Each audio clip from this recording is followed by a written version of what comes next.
CBSE class 10 English first flight. Lesson 2 Nelson Mandela long walk to freedom विस्तृत हिंदी सारांश। यह पाठ महान नेता नेल्सन रोलिहलाहला मंडेला की आत्मकथा लॉन्ग वॉक टू फ्रीडम से लिया गया है। इसमें उनके जीवन के संघर्ष, आज़ादी की लड़ाई और दक्षिण अफ्रीका में अपार्थाइड नस्लीय भेदभाव के अंत की कहानी बताई गई है। ऐतिहासिक दिन 10 मई 1994 का दिन दक्षिण अफ्रीका के इतिहास में स्वर्ण अक्षरों में लिखा गया। इसी दिन नेल्सन मंडेला ने देश के पहले अश्वेत राष्ट्रपति के रूप में शपथ ली। यह समारोह प्रिटोरिया के यूनियन बिल्डिंग्स में हुआ। वर्षों तक जिन अश्वेत लोगों को अधिकारों से वंचित रखा गया था, आज वही लोग आज़ाद देश के नागरिक बने। इस समारोह में कई देशों के राष्ट्राध्यक्ष, स्वतंत्रता सेनानी और नेता उपस्थित थे। यह दृश्य इस बात का प्रतीक था कि अन्याय पर न्याय की जीत हुई है।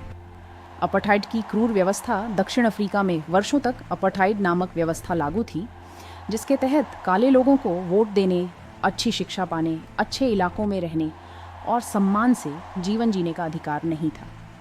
उन्हें केवल उनकी त्वचा के रंग के कारण नीचा समझा जाता था। मंडेला बताते हैं कि यह व्यवस्था केवल अश्वेतों को ही नहीं बल्कि गोरों को भी अमानवीय बना देती थी, क्योंकि नफरत इंसान की आत्मा को कैद कर लेती है। आज़ादी का सही अर्थ मंडेला के अनुसार आज़ादी का अर्थ केवल कैद से मुक्त होना नहीं है, बल्कि दूसरों की स्वतंत्रता का सम्मान करना भी है। यदि हम किसी और को दबाते हैं तो हम स्वयं भी स्वतंत्र नहीं हो सकते। वे कहते हैं कि एक उत्पीड़ित व्यक्ति की तरह ही एक उत्पीड़क व्यक्ति भी अस्वतंत्र होता है, क्योंकि वह नफरत और डर की जंजीरों में जकड़ा रहता है। साहस और डर मंडेला बताते हैं कि वे कभी निडर नहीं थे। उन्हें भी डर लगता था, लेकिन उन्होंने डर को अपने कर्तव्य के आगे कभी हावी नहीं होने दिया। सच्चा साहस डर की अनुपस्थिति नहीं, बल्कि उस पर विजय पाना है।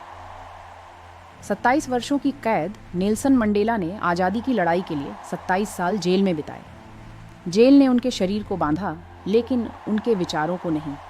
उन्होंने बदले की भावना को अपने दिल में जगह नहीं दी और रिहाई के बाद भी क्षमा और मेल मिलाप का रास्ता चुना।